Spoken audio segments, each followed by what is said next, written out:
한국의 고유명절인 추석을 지내게 됐습니다.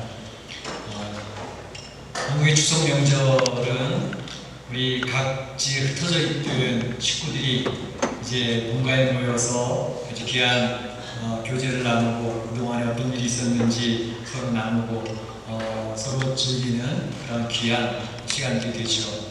그래서 추석 명절은 참 즐겁고 좋은 날인데, 추석 명절을 끝나고 나면 좀 후유증이 좀 있다고 그러지 않습니까? 종종 그 추석 명절을 지키기 위해서 제사상을 차려야 되고 음식 준비를 해야 되는데 그것이 굉장히 힘들잖아요, 여자분들 준비하기가.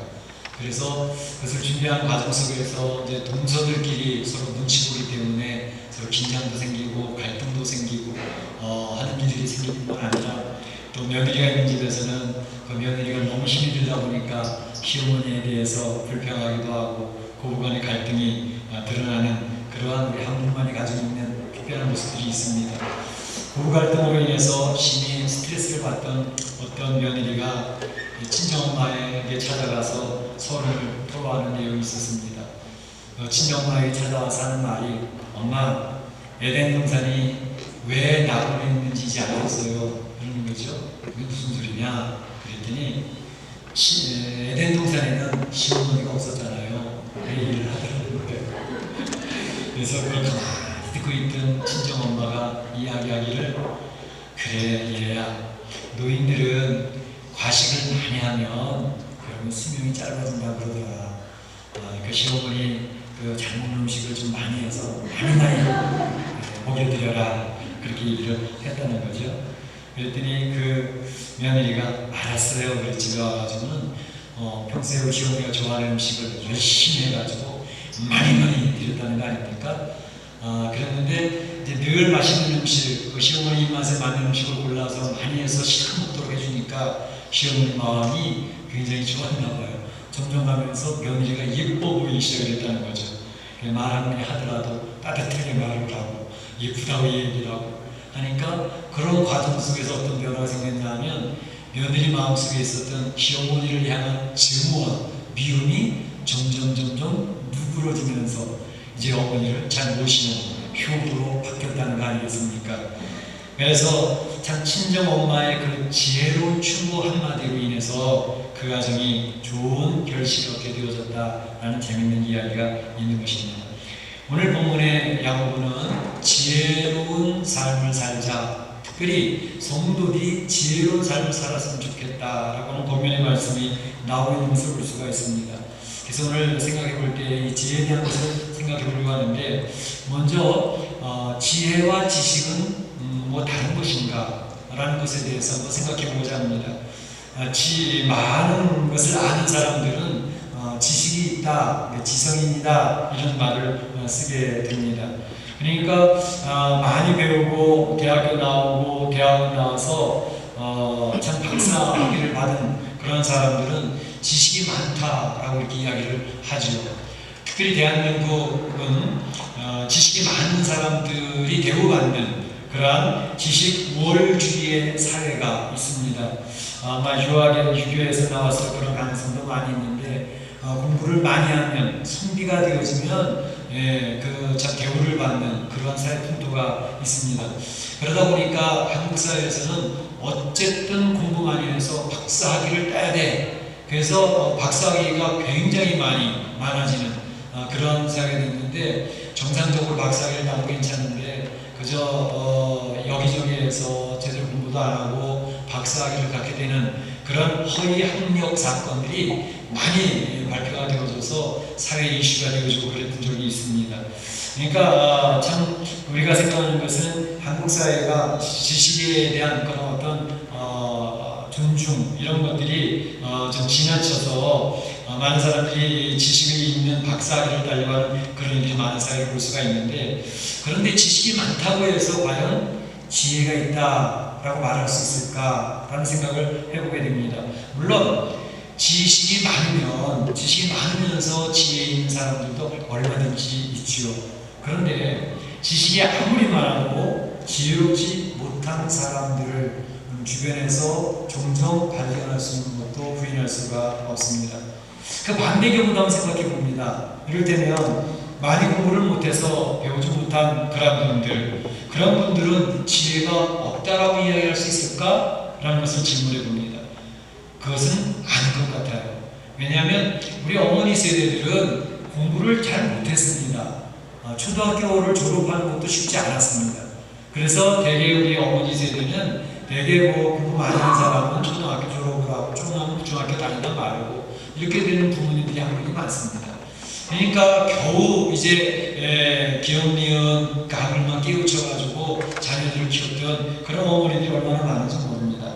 그런데 그 어머니들이 그 자녀들을 키울 때는 얼마나 지혜롭게 자녀들을 키우는지 모릅니다. 그 어머니들의 지혜를 따라갈 수가 없습니다. 그래서 그런 것을 보게 되면 우리가 살아가는데 지식이 많다고 해서 지혜가 있는 것은 아니구나, 지식과 지혜는 다른 것이구나 하는 생각을 해볼 수가 있는 것입니다.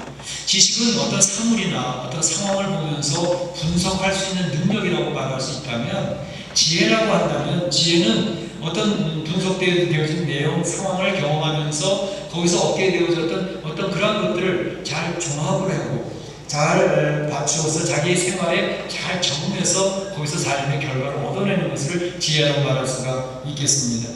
그러니까 지혜가 없는 지식, 아무리 박사학위가 몇 개가 되어도 그러한 지식은 우리 실생활에 별로의 도움이 되지를 않습니다. 그러나 참된 지혜, 삶을 통해서 얻게 됐던 참된 경험과 참된 지혜들은 그 삶을 통해서 증명이 되어져야 된다라는 것을 이야기하고 있습니다. 오늘 본문에서 야고보는 그를 이야기하고 있죠. 성도들아, 참된 지혜를 가져서 삶 속에서 그 참된 지혜를 증명해나 보아라 라고 하는 것을 야고보는 오늘 성도들에게 권면하고 있는 것을 볼 수가 있습니다. 그러면서 야고보가 이야기하는 것은 지혜를 두 가지 종류로 나눠서 설명을 하고 있는데, 첫째로는 지혜는 참 지혜가 있는가 하면 거짓 지혜가 있다. 또 하늘로부터 내려온 하늘의 지혜가 있는가 하면 땅으로부터 온 땅의 지혜가 있다. 그리고 지혜는 하나님께 속한 지혜가 있는가 하면 또 사단에게 속한 지혜가 있다. 이렇게 둘로 구분을 해서 설명하고 있는 것을 볼 수가 있습니다.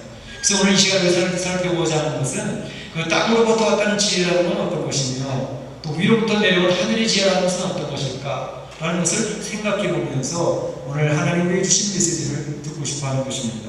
먼저 땅의 지혜라는 것은 뭐냐 하면 세상적인 지혜라고 말할 수가 있습니다. 육신적인 지혜라고 말할 수가 있는데, 이 땅의 지혜는, 땅으로부터 온 지혜는 자연적인 것이고 본능적인 것입니다. 아담이 범죄함으로 말미암아 이제 타락한 인생의 본능이 생겼죠. 그래서 이 타락한 인생의 본능을 가지고 살아가는 지혜, 그것을 땅의 지혜라고 말할 수가 있습니다. 창세기 3장에 보게 되면 아담과 하와를 꼬이는 사단의 지혜, 사단의 꾀를 볼 수가 있습니다. 사단이 하와에게 질문을 합니다. 야, 하와야, 하나님이 정말 그렇게 얘기하셨어? 너희들로 동산의 실과를 먹지 말라고 그러셨어? 인간의 호기심을 딱 자극시킵니다. 그러면서 설명하기를, 하와야, 그 선악과를 먹지 말라고 한 것은 선악과를 먹으면 눈이 밝아져가지고 하나님처럼 될까봐 먹지 말라고 한 거야 라고 하며 사단이 그 인간의 의심을 심어주고 사단의 꾀로 하와를 유혹하고 있는 것을 볼 수가 있습니다. 이 하와가 그만 사단의 꾀에 넘어가서 이제 하나님처럼 되고 싶어 했는 그러한 교만이, 죄가 우리 인생의 마음속에 들어오게 되어진 것이죠. 그래서 아담과 하와의 자손된 우리 모든 인생들은 바로 그 마음속에 사단의 지혜가 들어와서 본능적이고 자연적인 꾀를 가지고 이 생을 살아가려고 하는 땅에 속한 지혜를 갖게 되어졌다는 것입니다. 오늘 야고보는 그 내용을 본질을 설명하기를, 바로 이 땅에서부터 온 사단의 지혜이라는 꾀는 네 가지로 이해할 수 있는데, 첫째는 시기다, 두 번째는 다툼, 또 자랑과 거짓, 이 네 가지를 오늘 본문에서 소개하고 있는 것을 볼 수가 있습니다. 이 시기심이라고 하는 것은 무엇일까? 그것은 자기중심적이고 이기적인 욕망 때문에 발생하는 시기심을 이야기합니다. 이 시기심은 불신 사회에서는 만연해져 있고요. 시기심 때문에 그 관계들이 굉장히 힘들어진 것을 볼 수가 있는데, 그런데 그것이 이제는 하나님의 이름을 부르고 있고 신앙생활하고 있는 성도들에게도 그 시기심이 들어와서 활동을 한다는 것이 문제인 것입니다. 그런 내용들은 얼마든지 많이 있습니다. 예수님에게 3년 동안이나 직접 제자 교육을 받았던 12제자들을 보세요. 그 12제자들이 보여주는 모습이 뭐였습니까? 제자들 간에 얼마나 긴장관계가 있는지 알 수가 없습니다. 서로 내가 예수님에게 더 사랑받는 존재야, 내가 예수님에게 더 인정받고 있잖아, 그러면서 그 예수님에게 더 인정받고 사랑받으려고 하는 그런 충동이 제자들 간에 하나됨을 망가뜨리고 있는 것을 볼 수가 있습니다. 어떤 어머니는 찾아와서 그러잖아요. 예수님의 나라가 임하시면 제 아들을 하나는 우편에 하나는 좌편에 세워주십시오. 우의정 좌의정을 세워달라는 것은 그 기득권, 능력 있는 자리에 자기의 아들들을 세워달라는 요청을 것입니다. 바로 이것은 예수님의 직접 교육을 받았던 제자 교육을 받았던 그 사람들조차도 바로 이런 마음의 갈등, 그런 긴장, 그런 시기심, 이런 것들 때문에 굉장히 힘들었다는 것이 사도행전에 얼마나 자세하게 설명이 되어져 있는지를 알 수가 없습니다. 신약 성경은 어땠나요? 구약 성경에도 그러한 예들이 얼마든지 있습니다. 우리가 잘 알고 있는 요셉을 보세요. 요셉이 아버지의 사랑을 받아서 채색 옷을 입었습니다. 꿈의 이야기를 합니다. 그 형제들은 그것을 도무지 들어줄 수가 없습니다. 아무리 나의 어린 동생이라 하더라도 네가 우리보다 더 높아진다고? 말도 안 되는 소리 하지 마. 야, 우리 저거 잡아 죽여버리자. 형제들이 같이 한 마음이 되어서 요셉을 죽이려고 하지 않습니까? 이러한 것은 바로 시기심에서 발동되어진 것을 볼 수가 있습니다. 그뿐인가요? 우리는 잘 알고 있는 사울 왕의 시기심, 그래서 다윗을 죽이려고 집요했던 사울 왕의 시기심을 볼 수가 있습니다. 사울 왕은 전쟁에 아주 능력 있는 장수였습니다. 그렇기 때문에 사울 왕이 간국공하다 백전백승을 했습니다. 모든 이스라엘 백성은 드디어 우리가 원하던 왕을 얻었다고 되게 좋아했잖아요. 그랬는데 사울 왕이 물리치지 못했던 다윗, 이 골리앗의 전쟁에 있어 골리앗과의 싸움에서 이 다윗이 물맷돌 하나 가지고 골리앗을 멋지게 물리쳐 쓰러뜨리지 않았습니까? 그때 그 백성들이 노래하기를 사울은 천천히, 다윗은 만만히 으세. 그들이 노래하니 그것을 듣고 있는 사울은 견딜 수가 없었습니다. 아니, 저 꼬맹이 다윗이 나보다 더 낫단 말인가? 이 일은 도저히 내가 받아들일 수가 없다. 잘못하다가는 다윗에게 내 왕권도 빼앗기겠다. 내 아들 요나단이 이 왕권을 차지하지 못하겠는데 저것은 새싹부터 잘라버려야 돼. 그리고 다윗을 죽이려고 얼마나 했었습니까? 바로 그 시기심이 그 사울 왕을 넘어뜨리고 무너뜨리게 했던 동주가 됐던 것을 알 수가 있습니다. 이 시기심이 불신세기만 있는 게 아니라 바로 하나님 섬기는 신앙인들 안에도 있다는 사실을 우리는 인정하고 신뢰할 필요가 있습니다. 그래야 우리가 경제할 수 있고 경계할 수가 있는 것입니다. 두 번째로 다툼을 이야기하고 있는데, 이 다툼이라고 하는 것은 분리적인 영성을 이야기합니다. 오늘 성경에서는 그건 귀신적인 것이요 이렇게 설명되어 있지만, 옛날 구약 성경에 보게 되면 마귀적인 것이라는 얘기가 있습니다. 귀신과 마귀를 같은 놈으로 쓰고 있는데, 이 마귀라고 하는 것, 데블이라고 하는 것은 바로 분리라는 뜻이 있습니다. 관계를 끊어놓는 것이 마귀가 하는 일의 가장 중요한 일입니다.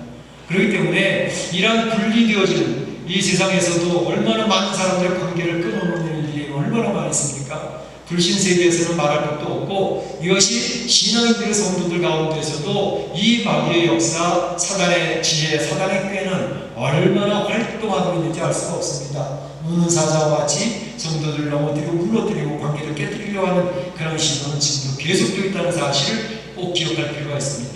그래서 교회 안에서 마음 맞는 성도들끼리 모일 수 있지 않아요? 저는 그거 나쁘다고 생각하지 않아요. 그러니까 좀 서로 마음이 맞고 같이 한도 맞고 서로 같이 움직일 수 있는 사람끼리 모여서 잘 지내는 건 굉장히 좋습니다. 그런 걸 통해서 더 좋은 관계 유지할 수 있으니까요. 근데 이제 문제는 끼리끼리 모이면서 우리가 아닌 사람을 적대시할 때 이제 문제가 생기게 되는 것입니다. 그러면 패가 갈라지는 거죠. 그러면 그 속에서 다툼이 일어나게 되는 거죠. 바로 이것을 사단이 이용을 하고 있고, 그러한 것을 집어던지는 것을 볼 수가 있습니다. 우리나라 조선시대에는 참으로 좋은 역사들도 있고 부끄러운 역사들도 있는데, 특별히 우리가 마음 아파하는 것은 우리 조선시대 사색 당파라고 하는 것이 굉장히 치명적인 역사였습니다.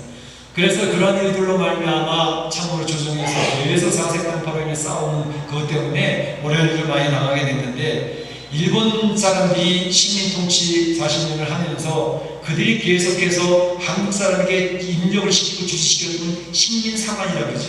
식민사관으로서 너희들은 우리에게 지배를 받을 수밖에 없어. 왜? 너희들은 분열되기 좋아하는 민족이니까. 그러면서 식민사관을 계속 이야기하면서 너희들은 단합될 수가 없고 통일될 수 없는 그러한 기질을 가진 백성이야. 이것을 계속 한국 사람들이 심어줬습니다. 정말 그럴까요? 물론 연약한 점이 있을 수 있지만 우리 한국 백성, 우리 민족도 얼마나 단대를 잘하는 민족인지 모릅니다.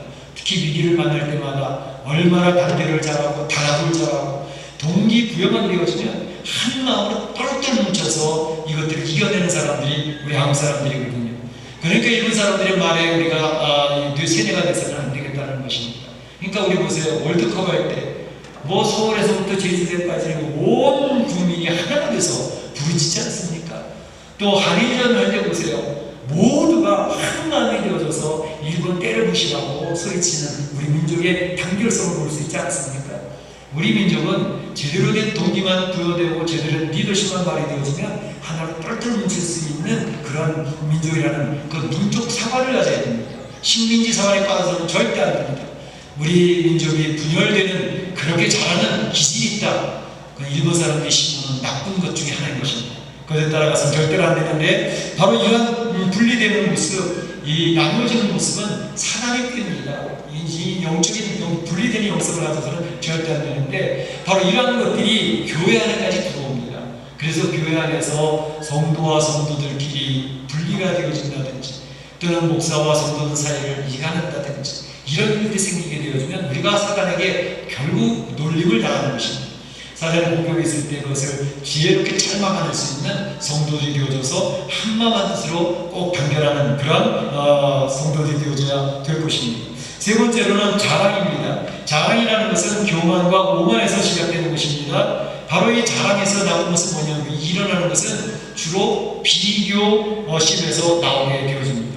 사람들이 살아가면서 이렇게 사람이 계속 어릴 때부터 보면 제가 나보다 잘하나? 제가 나보다 못하나? 이것을 늘 비교하는 의식이 사람들 심리에 있습니다. 그래서 비교를 하다 보면 어떤 때는 제가 나를 못 따라오는 것 같아. 그러면 그 아이와 비교해서 내가 좀 더 나은 것 같은데, 공부도 잘하고 또 운동도 잘하고 또 여러 가지 말도 잘하고, 그러면 우월감에 빠집니다. 또 오히려 비교했을 때 저 친구는 도무지 따라갈 수가 없어. 모든 면에서 재능면이나 또 뭐 재산면이나 모든 능력면에 따라갈 수가 없어. 그럼 비교했을 때 따라가지 못하는 사람을 볼 때는 열등감에 사로잡힙니다. 그 열등감에 사로잡혀서 이 우울증에 빠져버립니다. 그러니까 비교의식이라는 것은 우리가 인생을 살아가면서 아주 백희무익합니다. 나아지면 우월감에 빠져서 교만해지고, 내 못하면 열등감에 빠져서 우울해집니다. 비교의식은 절대로 나쁜 것입니다. 그렇기 때문에 바로 이러한 비교의식에 빠져가지고 우리는 제가 잘못할 때에 또 못했을 때, 열매가 안 맺혔을 때 책임 전가를 하잖아요. 내가 이렇게 공부를 못하는 것은, 이게 능력이 없는 것은 우리 엄마 아빠가 어릴 때부터 나를 제대로 안 키워줬기 때문에, 서포트를 제대로 안 해줬으니까 내가 이 모양이 못 그래 됐지. 책임 전가라는 부모님에게. 그렇죠? 오늘 아담과 하와를 보세요. 하와는 자기가 선악과 먹은 책임을 뱀에게 돌리지 않습니다. 뱀이 먹으라 그래서 먹었어요. 아담은 비겁하게 자기 아내한테 책임을 돌리지 않습니까? 하나님이 만드신 그 여자가 죽어서 선악과를 제가 먹었다고요. 그러니까 제가 선악과를 먹게 된 것은 하나님이 만드신 여자 때문이니까 하나님 책임입니다. 책임을 전가하는 것은 맞습니다. 우리 인생을 살아가면서 계속해서 다른 사람에게 책임을 전가하고 책임을 회피하고 변명하는 동안에는 그 사람은 비참한 생활을 살 수밖에 없다는 사실을 성경은 알려주고 있는 것을 볼 수가 있습니다. 그 다음에 얘기하는 것이 거짓입니다. 거짓이라는 것은 자기 자랑거리, 이제 자기 자랑을 자꾸 하려다 보면, 자기를 하다 보고 자기를 돋보이려고 이렇게 하다 보면 말이 자꾸 섞여갑니다. 그렇지 않은 것도 섞고 또 그런 것도 섞고 섞어가다 보니까 그 안에 거짓말이 들어오기 시작을 합니다. 그러면 이 거짓 때문에 자기가 무너지게 되어진 일들이 많이 생겨야 된다는 것을 알 수가 있습니다. 이렇게 땅으로부터 온 지혜, 꾀라는 것은 참으로 우리를 무너뜨리게 하는 그러한 것들이 되어지게 되는데, 참 안타까운 것은 우리가 아담과 하와의 후손으로 이 땅을 살아가면서 이러한 성품들이 신앙인임에도 불구하고 우리의 삶 속에서 불쑥불쑥 튀어나온다는 데 문제가 있습니다. 하나님, 제가 하나님의 자녀답게 바르게 살고 싶거든요. 하나님 기뻐하시는 모습으로 승리하며 살고 싶거든요. 그런데 저도 모르는 사이에 이렇게 좋지 아니한 성품들이 자꾸 튀어나오냐 어떡합니까? 그래서 굉장히 성도들이 죄책감에 사로잡혀서 힘들어하기도 하고 좌절감에 빠져서 힘들어하기도 하는 것이 우리들의 모습인 것입니다. 그렇기 때문에 이러할 때 우리가 힘들어하는 것은 하나님의 은혜 속에서 이런 것들을 잘 통제할 수 있는 능력을 좀 주세요. 하나님께서 힘을 주셔야 이런 것들을 내 안에 또아리 들고 있는 이 죄성들을 이겨낼 수가 있겠습니다. 하나님이 신령한 능력을 더 입혀주세요. 이렇게 기도할 수밖에 없는 것이죠. 그럼 오늘 야고보가 이야기하는 하늘로부터 위로부터 내려온 하늘의 지혜라는 것은 어떤 것인가? 여기서 보면 6가지를 소개하고 있습니다. 성결, 온유, 화평, 관용과 양순과 긍휼함. 이 6가지를 야고보가 소개하고 있는데, 먼저 성결이라고 하는 것은 하나님께서는 거룩하신 분입니다. 그리고 성결하신 분이기 때문에 하나님을 따르는 주의 백성들은 거룩성과 성결성을 추구해 나가야 된다는 것을 이야기하고 있습니다. 하나님 앞에서 거룩하게 살고 싶어요. 구별된 모습으로 살고 싶어요. 그런데 교회를 다니면서 예배는 드리고 있는데 세상이 교회만 따라와서 예배만 따라와서 세상 살다 보면, 세상 사람들과 섞여 살다 보면 내가 세상 사람들과 닮긴 무엇인지 전혀 구별되는 모습이 없는 것을 보면서 좌절하게 됩니다. 하나님, 저 교회 나와서 예배드리는 사람이거든요. 근데 왜 세상 사람들과 구별된 것이 없을까요? 그 성도들이 힘들어하는 것입니다. 하나님께서는 우리에게 하나님이 구별되신 것 같이 성결하신 것 같이 너희도 성결한 백성이 되라 라는 것을 요청하고 계신 것을 기억할 필요가 있습니다. 두 번째로 화평입니다. 하나님의 성경 말씀에서 화평케 하는 자는 복이 있나니 하나님의 아들이라 칭함을 받게 될 것이요. 마태복음 5장 9절에서 말씀하고 있죠. 예수님이 오셔서 하신 일이 무엇일까요? 예수님이 하신 일은 거룩하신 하나님 앞에 죄인된 우리 성도들을 연결시켜주는 역할을 감당했던 분이 바로 예수님이십니다. 그래서 예수님은 이 땅에 오셔서 거룩하신 하나님과 죄인 사이를 연결시키시는 그런 귀한 사명을 감당하셨거든요. 그러면서 우리 성도들에게 부탁하시는 말씀이 있습니다.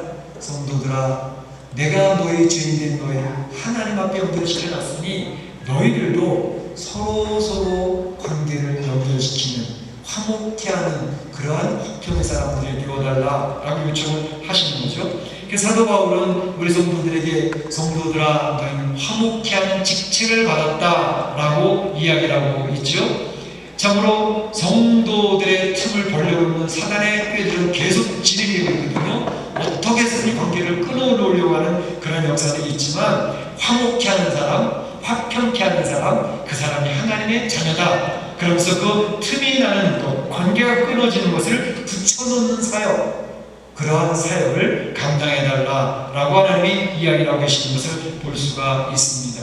세 번째로 생각해 볼 것은 온유입니다. 온유는 바로 우리가 연상하는 게 무슨 내용이냐면 아주 연약하고 부드러운, 유약한 것처럼 우리가 생각을 하기 쉽죠. 그런데 온유는 유약하고 또 연약해서 위축되어서 살아가는 그것을 온유라고 이야기하는 것이 아닙니다. 온유라고 하는 단어는 이런 것입니다. 항상 통제가 잘 되어지고 절제되어져서 잘 다스리는 성품.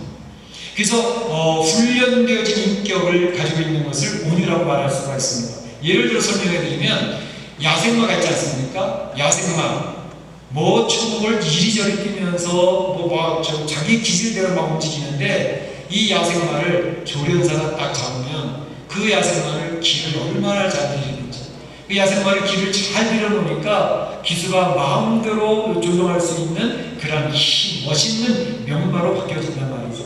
이와 같이 바로 우리는 가만 놔두면 바로 우리의 기질대로, 우리 안에 있는 죄성이 또한 일단 그 죄성대로 내 생각대로 분노와 억울함과 내 시기심과 질투와 이런 것을 가지고 마구 살아가기 때문에 관계들이 다 엉클어져 버리고 맙니다. 그런데 성령에 의해서 통제가 되잖아요. 성도들은 성령의 은혜에 의해서 우리를 다스리는 능력이 생기기 시작을 합니다. 그래서 잘 훈련이 되어지고 길들여지면 우리 성도들이 자기의 기질대로 움직이지 않습니다. 그래서 훈련이 잘된 야생마처럼 명마처럼 바뀌어져서 인생을 멋지게 살아가는 인생이 되어질 수 있다는 것을 이야기하고 있습니다. 그래서 성령으로 잘 훈련되어지고 자기의 기질을 통제할 줄 알고 죄성을 제압할 줄 아는 그러한 훈련받은 인격, 그것을 온유라고 하는 말로 표현할 수가 있는 것입니다. 그 다음에 얘기하는 것이 관용입니다. 이 관용이라는 단어는 굉장히 쉽지 않은 단어인데, 그것은 사람의 잘못이나 죄를 지었을 때에 그 죄를 그대로 인정해 준다는 것이 아닙니다. 잘못했으면 죄는 죄고, 그리고 죄를 지었지만 그걸 정당화시켜 주는 것은 아닌데, 그 죄 지은 그 사람을 용납하고 받아들여 주는 것을 관용이라고 합니다. 그래서 죄를 지었을 때 그 죄 지은 것에 대해서 합리화시키거나 정당화시키는 것은 아닙니다. 다 모든 사람이 다 그렇게 살아가는데 그거 가지고 울고는 나도 그 정도로 그냥 살고 있거든. 아니라는 것이죠. 잘못한 것은 잘못했다, 이것은 잘못된 것이다 라고 이야기는 하지만, 그럼에도 불구하고 잘못한 그 사람을 바라볼 때에 그를 받아줄 수 있는 마음, 이것이 관용이라고 하는 단어로 쓰여져 있다고 하는 것입니다. 그 다음에 양순이라는 단어도 비슷하긴 한데, 그것은 받아들이는 자세, 어떤 사람은 순종하는 것이라고 설명을 했는데, 상대방을 받아주는 그런 마음을 가진 것을 양순이라고 표현한다는 것입니다. 다른 사람의 생각을 잘 들어줍니다. 그리고 그 사람이 이야기하는 것이 무슨 뜻인지 귀를 기울여 듣고 동의를 해줍니다. 그러면서 그 의견을 존중해주고 그 뜻을 이해하려고 애를 쓰는 모습, 이것이 바로 양선하라는 것입니다. 야고보서 1장 7절에 나와 있는 것처럼 듣기는 속히 하고 말하기는 더디하며 성내기도 더디하라 라고 얘기하는 것처럼, 그런 자세를 가지고 살아가는 사람들을 양순한 사람이다 라고 이렇게 이야기를 한다는 것입니다. 마지막으로 한 가지는 궁율이라는 거 하는 것입니다. 궁율, 우리 교회 바깥에서는 궁율이라는 단어를 잘 안 쓰죠. 교회 안에서는 궁율이라는 단어를 잘 씁니다. 근데 궁율이라는 단어는 무슨 뜻인지 잘 모를 때가 있어요. 무슨 뜻일까요? 이것은 마땅히 저주 받아야 될 사람, 그 죄에 대해서 책임을 져야 되는 사람, 그래서 저주를 받아야 될 사람인데, 그 사람을 불쌍히 여기고 동정을 베푸는 것을 궁률이 여긴다, 그런 뜻이 됩니다. 예를 들어 설명하면, 간음하다가 현장에 잡힌 여인이 있었습니다. 율법에 의하면 간음하다가 현장에 잡힌 여인은 돌로 쳐서 그 자리에서 죽여버려야 됩니다. 그런데 바로 예수님 앞에 간음하다가 현장에 잡힌 여인이 있습니다. 율법에 따라서 당연히 돌에 맞아 죽어야 될 여인이었습니다. 예수님께서 그를 보호합니다. 땅에 글씨를 쓰는데, 많은 성경학자들은 우리 인생이 저지른 죄악의 목록들을 리스트를 거기 쓰지 않으셨을까, 그 생각을 합니다. 그러니까 그걸 쓰니까 나이가 많은 사람으로부터 시작을 해서 나이 적은 사람까지 한 명씩 두 명씩 다 흩어져 돌아갔더라, 이렇게 있어요. 그 여인에게 향해서 예수님이 이제 네 주에 사랑했냐? 없습니다. 너는 돌아가서 다시는 그런 죄를 범하지 말아라 라고 이야기하고 살려주지 않습니다. 바로 그것이 긍휼입니다. 그러니까 긍휼은 도무지 하나님의 은혜를 입을 수 없는 존재임에도 불구하고 하나님이 우리를 불쌍히 여기시고 긍휼을 도와주셔서 우리를 용납하시고 받아주시는 그런 것이 긍휼이 되겠습니다. 그래서 성경에서도 마태복음 7절에 긍휼히 여기는 자는 복이 있나니 긍휼히 여김을 받을 것이에요. 예수님에게 긍휼히 여김 받은 것을 체험한 성도들은 내 주변에 내가 돌로 때려쳐 죽이고 싶은 사람이 있는데도 불구하고 긍휼히 여기시는 거예요. 그 긍휼히 여기는 성품을 배우는 것입니다. 그렇게 될 때 그가 긍휼히 여김 받는 위치 있게 되어진다는 것을 성경은 설명해주고 있는 것이죠. 그래서 야고보서 2장 13절에도 얘기를 합니다. 긍휼히 여기지 아니하는 자에게는 바로 긍휼이 없는 심판이 있을 것이다. 나는 긍휼히 여김을 받았는데 내 주변에서 긍휼히 여기지 않는다? 무슨 긍휼히 여김을 받겠는가? 라고 질문하고 있는 것입니다. 오늘 이런 내용들을 쭉 살펴보면, 이런 하늘로부터 온 이런 하늘의 지혜에 있는 성품이 있으면 참 좋겠다. 그런데 이런 지혜가, 이러한 성품이 우리 성도들 가운데서 빨리빨리 이루어져가지고 성숙한 모습을 세워지면 좋겠는데 왜 이렇게 더딘지 몰라요. 잘 안 되잖아요.